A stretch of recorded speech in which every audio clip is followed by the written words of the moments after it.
Before a child talks, they sing. Before they write, they draw. As soon as they stand, they dance. Art is a fundamental human expression. Professor Rasad said that, and I really love that quote. Now, my parents, when I was born, had no idea what they were going to get into, but they wind up with me.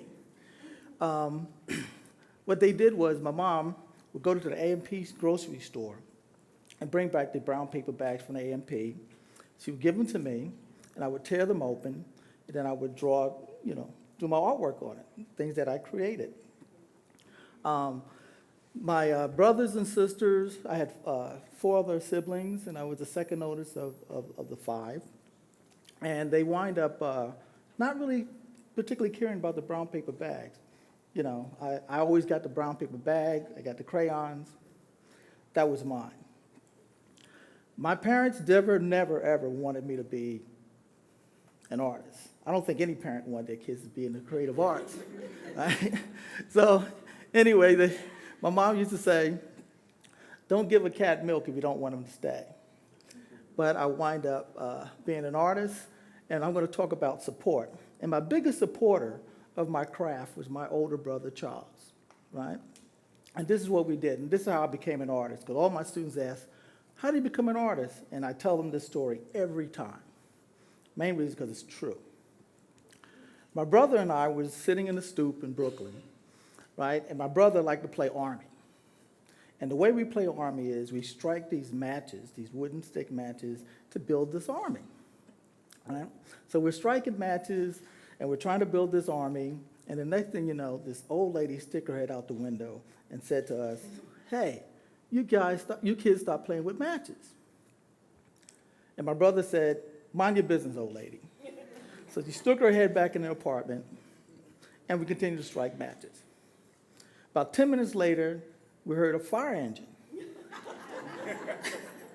The fire engine's like, come down the street, boom, stop right in front of my brother and I. And the fireman gets us, are you guys playing with matches?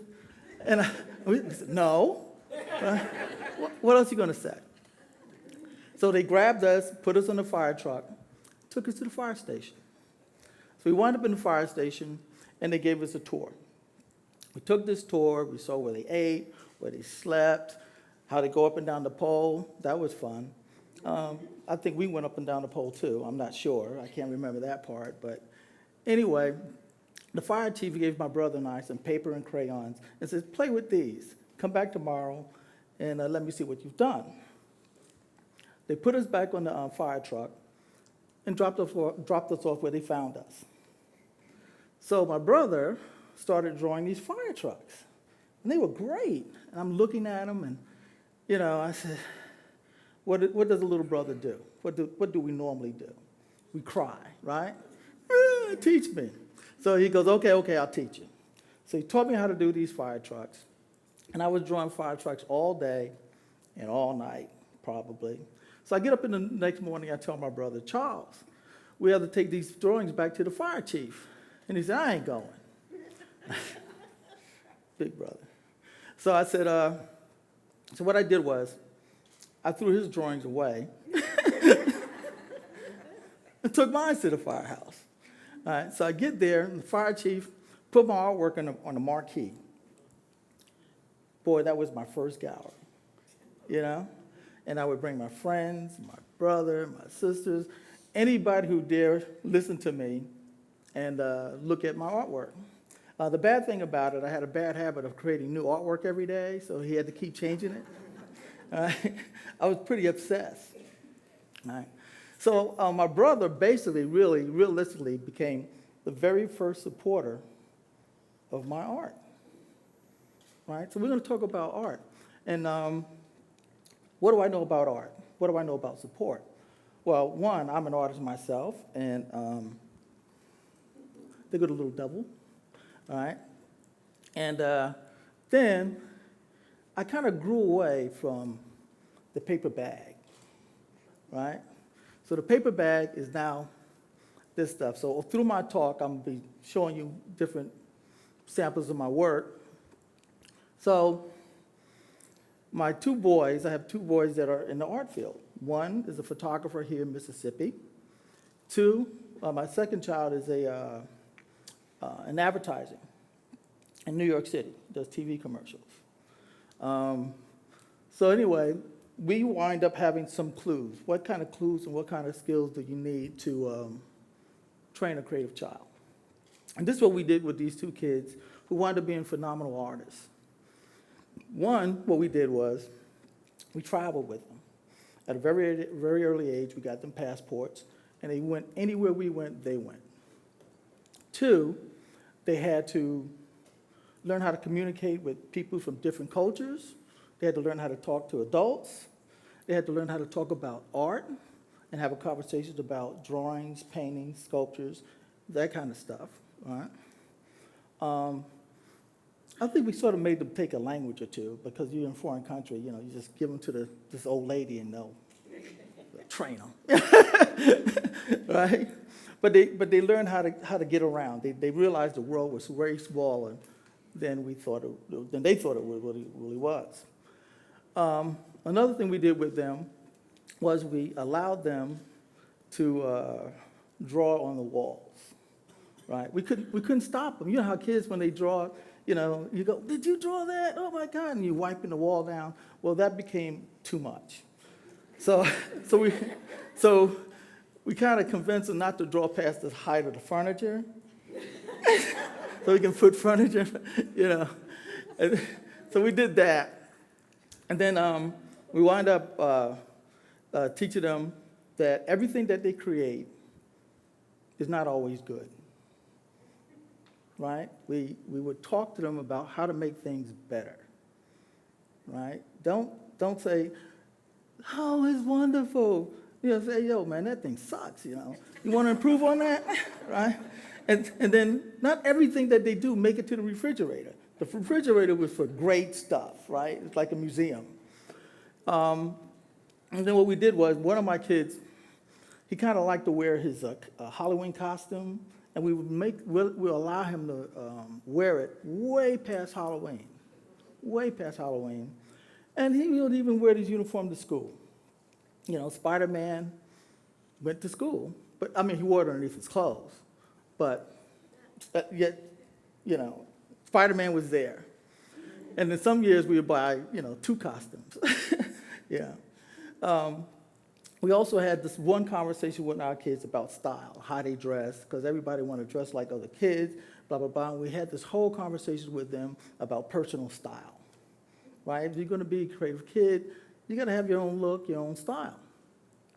So one of my kids decided that he's going to start a T-shirt company. In high school, he started this T-shirt company called Intellect. It was brilliant because only smart kids can wear the clothes, right? You have to have a certain GPA, to wear it, right? So it kind of got the athletes kind of mad, right? Right? But it was a brilliant idea, plus he had his own money to boot. Right? I was so proud of him. Let your kids listen to rap music, right? We let them listen to rap music. What they didn't know was the clean version. They didn't find that out until they got older. Right? They make clean versions of rap, right? So they said, Dad, can I have so-and-so Puffy songs? Sure, you can. We go to the store. You got the clean version of that? They said, sure. Hey, kid, play it, right? Right? They're rapping away. Let them have their fun, right? Not all things that are created for them are bad, right? But you as a parent got to figure out a way of giving them something, let them enjoy it, but have some type of restriction without them really knowing it, all right? 1 year, well, not 1 year. I can't say it was 1 year because I'm kind of still doing it. I was part of a mentorship program. And in the program, you took an inner city kid that was having problems with grades. And I thought this was a really brilliant program because I think it'll work here in Mississippi. And they told me that this kid, well, Dr. Capellas, who was the dean at Virginia Commonwealth University where I worked, he brought this kid in. His name was Sean, and he says, you need to mentor him. And the premise of the program was, if he maintains his grades, he gets private lessons from a real-life artist. So what he did was, I would check on his grades. If he had bad grades, he did get the lessons. If he did real well in his grades that week, boom, he'd get the lessons. Pretty simple, right? Wonderful concept, right? So Sean worked really hard, and he maintained a grade. The bad thing about being a mentor, you're a mentor forever. You're kind of stuck with him, right? Like, but he's a good kid, and he does his work. He still has the potential of being a good artist, but, you know, being an artist takes time, right? So now we got to figure out, what are we going to do for Mississippi for the next 200 years, right? Mississippi, and I work at Mississippi State University. I see a lot of talent. Mississippi has a lot of talent, but the problem with most of the talent is that the talent leaves the state. I see we train them, they're gone, right? I go to Belhaven in the Mississippi School of the Arts. I go recruit them, and I had a conversation once with them, and I says, how come you don't go to Mississippi State? And they said, I don't want to stay in Mississippi, right? Then I have a conversation about them about careers. What kind of career can your creative child have in the arts? Well, there's a little conflict that's going on right now because the world is changing and it needs content. And most of the content that they need is visual.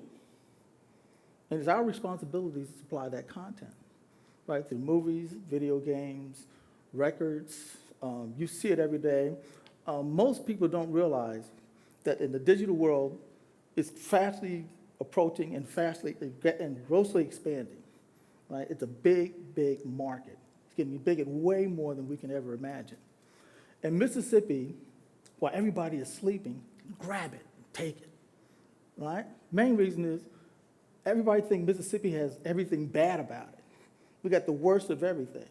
But the truth is, and I've taught in California, New York, the Midwest, and here in Mississippi.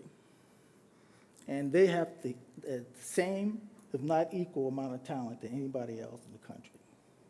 The difference is that the state is declining in the arts, right?